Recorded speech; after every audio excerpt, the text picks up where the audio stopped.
लातूर मधला प्रत्येक सुजाण नागरिक, जाणीवा जागृत असलेला नागरिक, इथला पालक, विद्यार्थी आणि शिक्षण क्षेत्रात काम करणारा प्रत्येक घटक गेल्या काही दिवसापासून अस्वस्थ आहे. मोठ्या कष्टानं, अनेकांच्या बलिदानातून लातूर पॅटर्नचं 52 कशी सोनं उभं टाकलेलं आहे.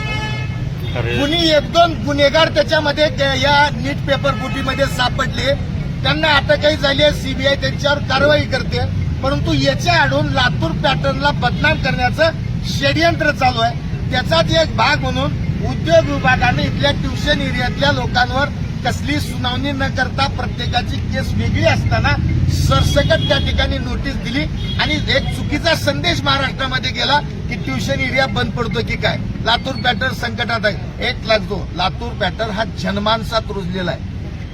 तो कोणाच्यानी बंद पाडता येणार नाही.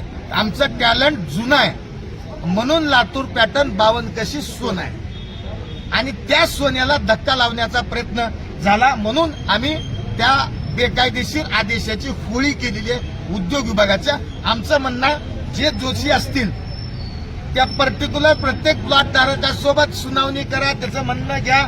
जे दोषी असतील त्याच्यावर कारवाई करा, परंतु सरसकटच हे बंद करा, ते बंद करा. काही तुगलकाचं राज्य नाही, इथं कायद्याचं राज्य. असं नियमित कुणालाही करता येणार नाही. लातूरच्या हिताशी प्रतारणा कुणाला आम्ही करू देणार नाही. बरं, आजच्या आंदोलनामध्ये केसवाले आले, हॉस्टेलवाले आले, मात्र उद्योग भवनांनी ज्या प्लॉट धारकांबद्दल पत्र काढलेलं आहे ते 63 प्लॉट धारकापैकी 10 प्लॉट धारक दाखवा. नाही, आमचं म्हणणं आहे त्या 63च्या 63 प्लॉट धारकाच्या जर काही चुका असतील तर त्या प्रत्येकाचं पर्टिक्युलर सगळ्याची केसेस वेगळ्या ऐका, त्या केस निहाय त्याची सुनावणी करा, चौकशी करा. कोण दोषी असेल त्याच्यावर कारवाई करा. पण तुम्ही उत्पादक व्यवसायासाठी असलं तरी इतकी दिवस झालं मिळतो का? 25 वर्ष झालं इथं 30 सेटअप झालंय सगळा. आता परीक्षा आहेत 21 जूनला. विद्यार्थ्याला वाऱ्यावर टाकणारं, आधीच विद्यार्थी टेन्शनमध्ये आहेत, त्यांचं टेन्शन वाढवणारं तुम्ही अध्यादेश काढता. तुम्हाला काही दया माया आहे का नाही?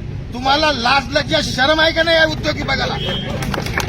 अरे त्याची 21 जूनला परीक्षा आहे, त्याचे शिक्षक अडकले, सगळ्या शंकेचा माहोल आहे आणि याच्यात तुम्ही झोपेतून उठल्यासारखे पटकन अध्यादेश काढता. त्याच्यात भाजपचा एक नगरसेवक तक्रारदार आहे. ही काय पद्धत लावली आहे तुम्ही? लोकांचे लेकरं मारून घालता का? कुण्या कष्टानं 12वीला लेकरू येते, याची पर्वा आहे का? तुम्ही 21 जून नंतर चौकशी करा. केस न्याय, कुणाची चूक असेल त्याच्यावर कारवाई करा. आम्हाला कुणाला पाठीशी घालायचं नाही. आम्ही कायद्याचे मान्यता करणारे कायद्याचे रक्षक मंडळी. बरं, आज तुम्ही त्या अध्यादेशाची होळी केली, मात्र जे दोषी आहेत त्यांच्याबद्दल तुमची भूमिका काय? कोणत्या दोषी? 2 प्रकारचे दोषी आहेत. नीट पेपर फुटीमध्ये जे दोषी आहेत, ज्यांना अटक झालेली आहे, अजून एक डॉक्टर मोठेगावकर आणि ते PV कुलकर्णी, हे जर चौकशी आणि ते दोषी आढळले, भर चौकात फाशी द्या. अजून कोणी 4, 2, 5, 10, 5 असतील त्यांना फाशी द्या. आमचं देणं घेणं नाही. 23 लाख विद्यार्थ्याच्या भवितव्याशी खेळणाऱ्याला चौकात फाशी झाली पाहिजे. पण अशाच अटका पुण्यात सुद्धा झाल्यात. पुणे पॅटर्नला कुणी नाव ठेवलं का? पुण्यात झालं की ते पर्टिक्युलर प्राध्यापकाची चूक, त्या शिक्षकाची चूक, आणि लातूरमध्ये झालं की लातूर पॅटर्नची चूक. हा काय तमाशा लावला? याचा आम्ही धिक्कार करू.